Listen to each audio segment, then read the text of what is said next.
La longévité n'était pas qu'une question de gènes ou de chance. Et si vivre longtemps, mais surtout vivre bien, avec un esprit clair, un cœur léger et un corps stable, dépendait de 4 éléments simples, trop souvent oubliés, mais profondément sacrés dans la tradition bouddhiste.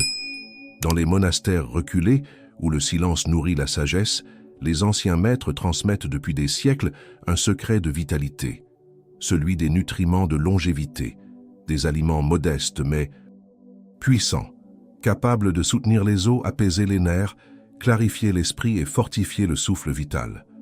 Dans cette vidéo, je vais te révéler les 4 nutriments essentiels que tout senior devrait connaître, non pas comme complément, mais comme alliés spirituels, comme rituel quotidien pour préserver l'équilibre corps-esprit. Ces nutriments sont accessibles, naturels et profonds. Mais leur véritable pouvoir ne se manifeste que lorsqu'ils sont consommés avec conscience, gratitude et paix intérieure. Reste bien jusqu'à la fin, car ce n'est pas une simple leçon de nutrition. C'est un retour aux sources de la sagesse bouddhiste de la santé, le soleil intérieur, la vitamine D et la lumière de la longévité. Dans les enseignements du Bouddha, le soleil n'est pas seulement une source de lumière extérieure. Il est aussi un symbole de clarté intérieure, de régénération et de vie consciente. Avec l'âge, nous avons parfois tendance à nous refermer, à rester à l'intérieur, à éviter le vent, le froid, le mouvement. Mais ce repli peut faire baisser en nous une lumière essentielle, celle de la vitamine D, souvent appelée la vitamine du soleil. La vitamine D joue un rôle fondamental dans la santé des os, des muscles et du système immunitaire. Après 60 ans, une carence peut entraîner une fragilité osseuse, des douleurs articulaires, une fatigue chronique, voire une humeur dépressive. C'est comme si, sans lumière suffisante, notre temple intérieur s'assombrissait doucement, perdant sa stabilité et sa vitalité. Et pourtant, la solution est souvent simple, sortir chaque jour, même quelques minutes, et offrir sa peau au soleil du matin.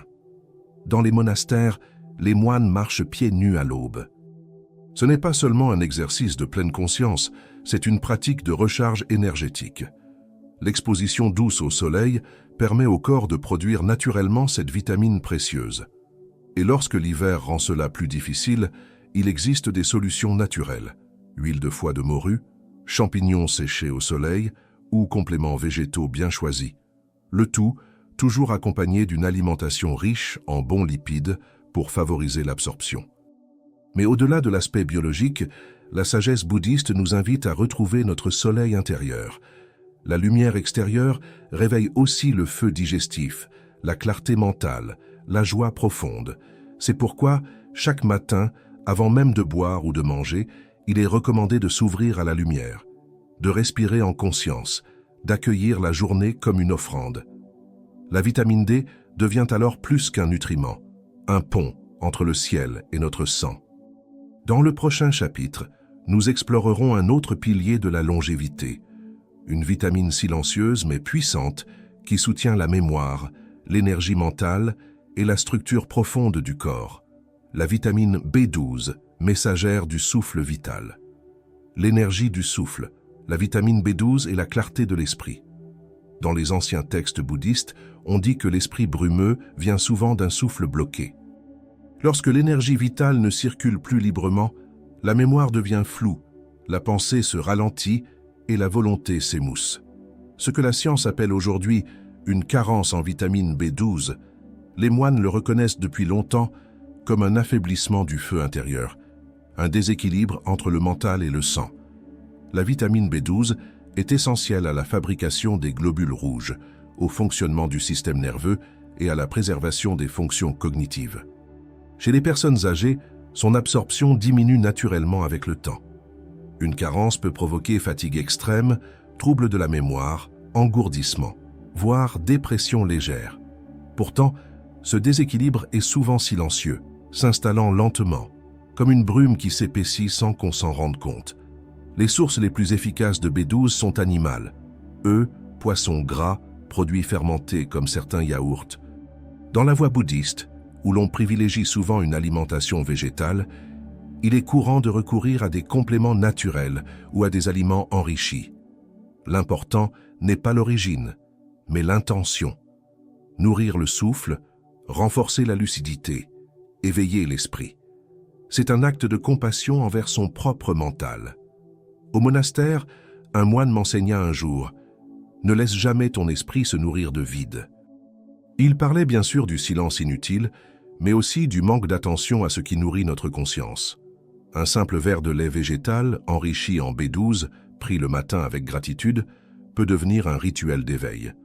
Car la vraie lucidité ne vient pas que de la méditation, mais aussi de la chimie sacrée du corps. Dans le chapitre suivant, nous parlerons d'une autre alliée silencieuse, une vitamine de purification, de renouveau cellulaire et de soutien à l'immunité. Celle que l'on trouve dans les fruits les plus simples, mais qui porte le pouvoir du nettoyage intérieur, la vitamine C. La clarté du sang, la vitamine C et la purification du corps-esprit. Le Bouddha enseignait que tout ce qui est stagnant doit circuler. Dans le corps comme dans l'esprit, l'accumulation crée la lourdeur, la confusion, la souffrance. C'est pourquoi dans la sagesse bouddhiste de la santé, le nettoyage intérieur est un rituel sacré, et la vitamine C en est l'une des clés les plus accessibles. Présente dans les fruits, les herbes, les décoctions simples, elle est le symbole d'un corps qui sait se régénérer. La vitamine C joue un rôle fondamental dans le renouvellement cellulaire, la fabrication du collagène et surtout dans le soutien du système immunitaire. Elle est également un puissant antioxydant, aidant à neutraliser les radicaux libres, ces particules qui accélèrent le vieillissement des cellules et affaiblissent les tissus. Après 60 ans, où les défenses naturelles diminuent, elle devient un élixir de protection silencieuse, purifiant le sang, les articulations et les organes d'élimination.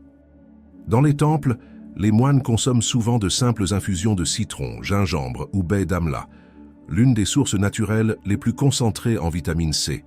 Ce ne sont pas des remèdes, mais des offrandes liquides. La préparation elle-même devient méditation. Couper le citron, respirer son parfum, faire bouillir l'eau, murmurer une intention comme « que cette boisson m'aide à éliminer ce qui ne me sert plus ». Cela transforme une tisane en acte de purification intérieure.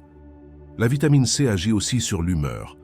En renforçant les surrénales, elle aide à mieux gérer le stress, les émotions fortes, les états de tension mentale. C'est un soutien à la résilience psychique, à l'acceptation, à l'adaptation. Elle n'apaise pas seulement les rhumes, mais aussi les irritations invisibles du quotidien. C'est pourquoi elle est souvent associée au matin, au renouveau, à la lumière qui revient après la pluie. Dans le prochain et dernier chapitre, nous aborderons un minéral oublié mais essentiel, celui qui relie le système nerveux au sommeil profond, au calme musculaire, à la sérénité intérieure. Un minéral qui détend le ventre, ralentit le mental et ramène le corps vers son centre, le magnésium, compagnon discret de la paix du soir, le minéral du calme, le magnésium et la paix nerveuse. Dans la tradition monastique, la nuit n'est pas simplement un moment pour dormir. Elle est perçue comme un retour au centre, une descente vers l'intériorité, un moment sacré où le corps se régénère et l'âme se dépose. Mais pour que cette paix s'installe, le corps a besoin d'un allié discret mais essentiel, le magnésium.